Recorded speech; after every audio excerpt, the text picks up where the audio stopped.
Hi, welcome to the Bourne Review. I'm Susan Barlow. Bourne celebrated Independence Day with its annual Bourne on the 4th of July parade, which starts at Academy Drive and travels down Main Street, Buzzards Bay. The high temperatures and humidity didn't stop crowds from lining the street to see Bourne police, fire, and DPW, sports teams, civic organizations go by on foot and in all manner of vehicles and parade floats. A variety of bands and musicians and even some pirates came to entertain the crowds. Repeated shouts of thank you were heard as members of the military passed by. Visit BourneTV.com to watch the parade in its entirety.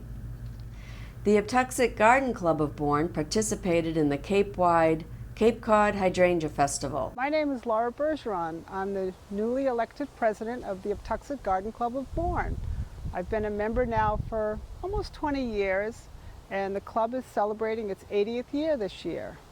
This is our hydrangea tour, and my house is one of the houses on the tour. My husband and I had this house built in 1994, and when we built the house we had all the trees taken down, and we added quite a few trees and shrubs, and being a member of the garden club, I've gone to all their plant sales and maybe spent and did a little bit more than I needed to, but I enjoy it. It's a lot of fun. So welcome to the tour. The club's Discover the Gardens of Bourne tour was held on July 11th and 12th. The tour included 5 beautiful residential gardens as well as the Valley Farm Community Garden. You can see the show in its entirety on Bourne TV Channel 13. Visit BourneTV.com for broadcast times or to watch it on demand. Bourne is beautiful, and we've enjoyed seeing the many beautiful photos taken by residents and visitors to Bourne that appear on social media sites such as Facebook and Instagram. Bourne TV would also like to share your wonderful photos.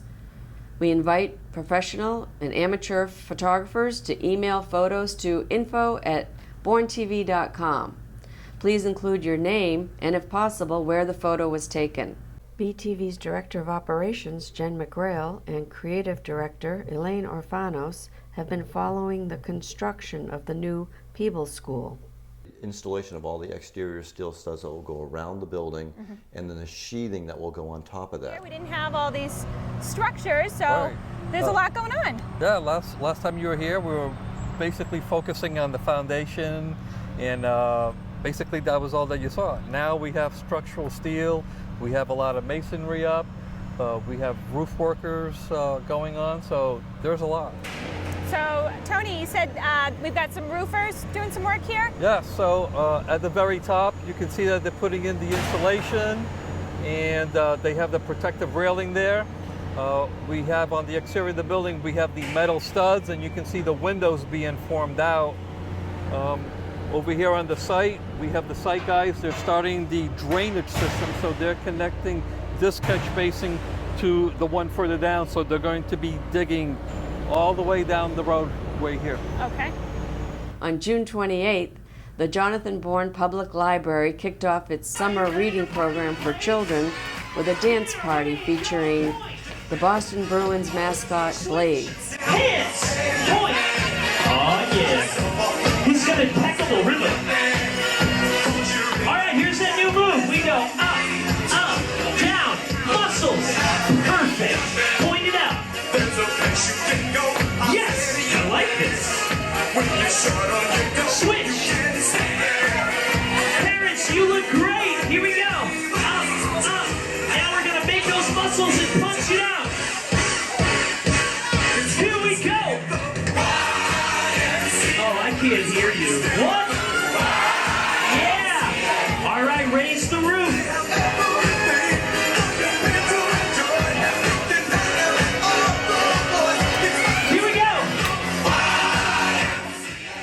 This year's program is called Libraries Rock, and these children sure had a blast rockin' and rollin' with DJ Ooch.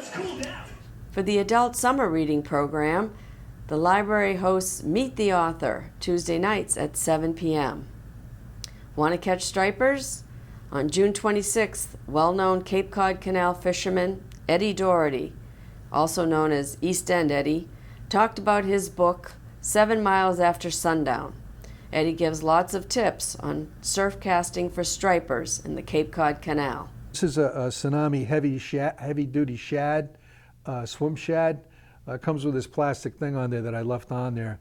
If you get one of these, the easiest way to take this off is to twist it as you're pulling it off, because it has a barb there. You don't want to get caught on it. Again, this has a hook on the top. I use this when I'm in close, when there's a lot of fishermen next to me. It seems to help me not get tangled lines. It's not as heavy as the one I just showed you, but it's heavy enough to go for a good cast, and to you can use it multiple ways as a jig and also as a swimmer. Has a nice paddle tail. This actually has more of a vibration than the one I just showed you. And one of my favorite surface lures is, this is a Jobo Jr., a 3-ounce. It's made by Guppy Lures, Wayne Hess, who I mentioned in my book. One of the unusual things about my book that I haven't read before, the books, it's a lot of books about fishing, not that many about the canal, but what I did was I dedicated a chapter to some fabled fishermen from the canal, and I called it Legends of the Canal. One of the guys I profiled in there is Wayne Hess, who makes these. On Tuesday, July 10th, Meet the Author Night featured Donald Frederick Nelson as he discussed his book, Chappaquiddick Tragedy, A Second Passenger Revealed. What really happened? Was someone else in the car? Donald Nelson explains his research and his theory into this most famous fatal car accident. Seat certainly shows she was in the back seat at the time of the accident. She was found in a position, it's a little hard to imagine because the car's upside down, but the top part of her lap is on the seat. Her feet go up toward the rear window, and her head, remember the car's upside down, her head is into the footwell with her head tilted back the farthest, so she would have her nose the highest possible distance into this footwell that would have trapped the last of the air in that back seat, with her hands gripping like claws onto the edge of the seat. That certainly looks like the position of a person in there just after the collision. Furthermore, it also proves that she could not have been in the front seat is the fact that the person in the front seat, when the car hits flush on the passenger side, is also thrown toward that window. At just the moment the window explodes in with the sharp shards of tempered glass. The person in the front seat had to have received scratches and cuts that crash experts call dicing on the side of her face. Mary Jo Kopechne had no scratches anywhere, no cuts anywhere, no bruises, no abrasions, no broken bones. She had no injuries whatsoever. She had to have been lying down on the back seat with her feet toward the passenger side. Now at this point, stop and think. I've said that a minute before the accident, when the car roared off down Dyke Road, Huck Look, the deputy sheriff, saw a woman in the front seat roughly a minute before the accident, and Mary Jo was found in the back seat and had to have been there at the time of the accident. Those facts were known the first day that there's 2 women in the car. Why wasn't it explored? You can come up with what conspiracy theories you want, because all I know is that it wasn't adequately explored. Both of these shows can be seen on Bourne TV, Channel 13. Visit bournetv.com for broadcast times or to watch on demand. The Bourne Library also hosts summer concerts on the lawn.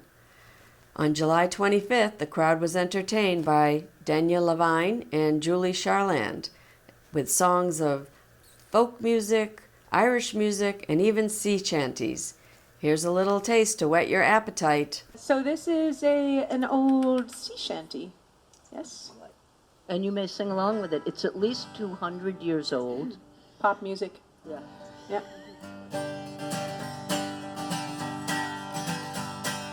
Cape Cod girls don't use no combs, heave away, haul away. They comb their hair with codfish bones, bound for South Australia.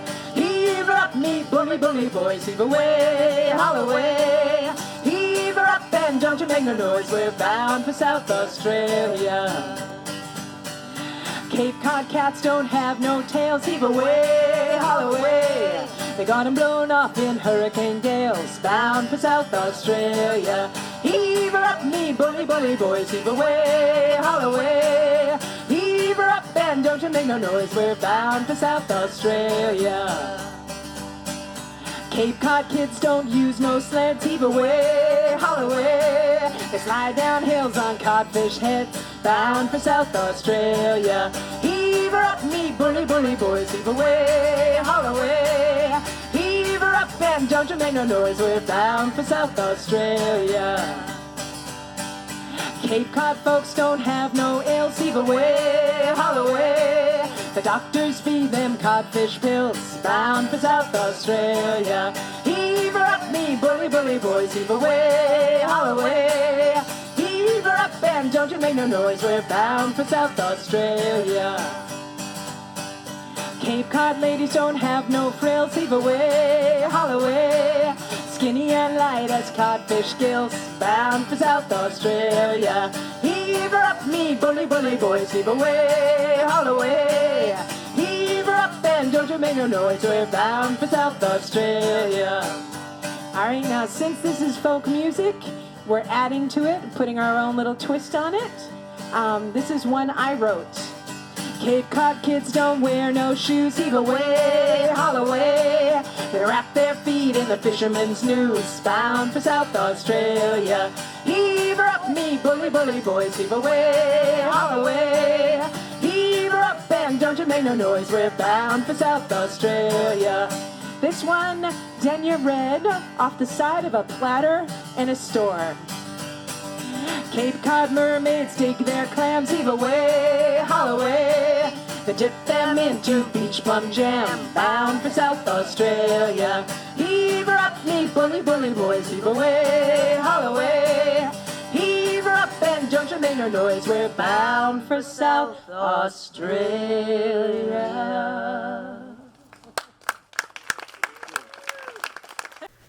You can hear the whole concert on Bourne TV Channel 13. Visit bournetv.com for showtimes or to watch it on demand. Concerts by the Canal at the newly renovated Buzzards Bay Park are Thursday nights, 6:30 to 8:30 p.m. Last week, a large crowd was entertained by the Michelle Rockwell Band. Here's one of her songs. You can see the whole concert on BTV Channel 13 or watch it on demand at bournetv.com. Do a little reggae for you.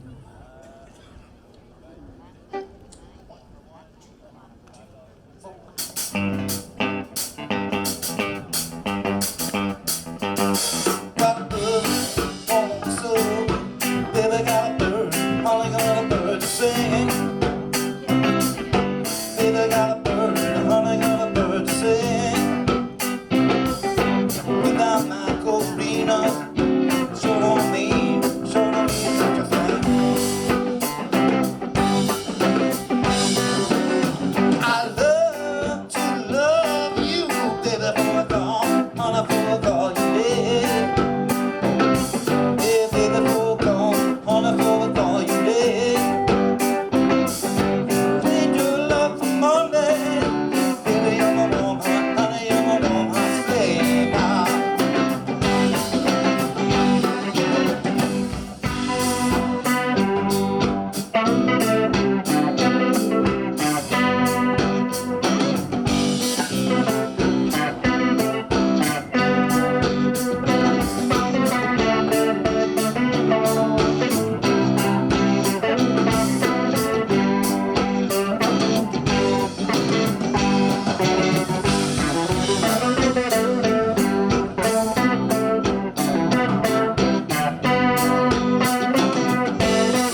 Yeah, man. No worries. There's still a lot of summer left, so get out your calendars and mark down these upcoming events in August. While we say goodbye to the July exhibit of rocking chairs at the Briggs McDermott House, we can say hello to their new exhibit on quilts, their history, diversity, technique, and social importance. The quilt exhibit will run for the month of August at the Briggs McDermott House. An informational program with a speaker will be held on August 10th at 1 p.m. For more information, visit their website, bournepreservation.org. The artisans at the Uptuxet Trading Post Gift Shop are hosting a series of craft classes this summer at the Uptuxet Museum Complex. Beading with Carol Ellis, Thursday, August 9th, from noon to 2. Card making with Sue Baracchini, Friday, August 24th, from noon to 2 p.m.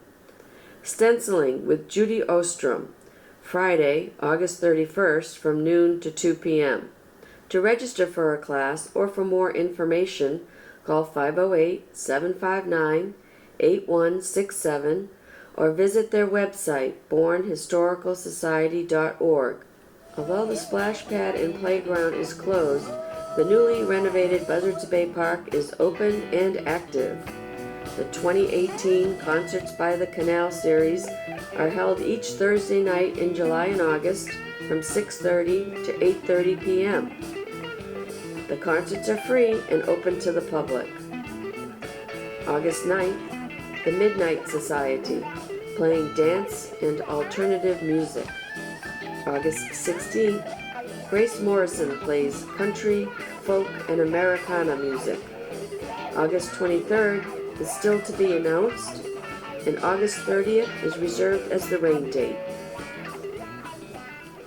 Are you a member of Bourne TV? Your membership and support allows us to provide coverage of local events, the Bourne schools, and government meetings. To join, visit bournetv.com or give us a call at 508-759-6763. Thanks for watching this episode of the Bourne Review. See you next month.